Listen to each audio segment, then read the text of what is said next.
búhos, lechuzas, sapos y brujas, demonios, duendes y diablos, espíritus de los neblinosos campos, cuervos, salamandras y meigas, hechizos de las mendicantes,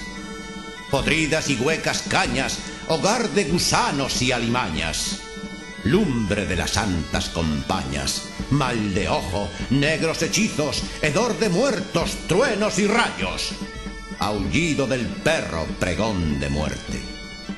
hocico del sátiro y pata de conejo,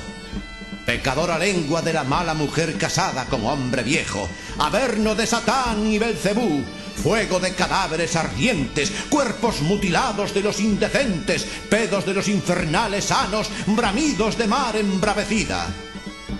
barriga inútil de mujer soltera, maullido de gatos encelados, sucia guedeja de cabra mal parida.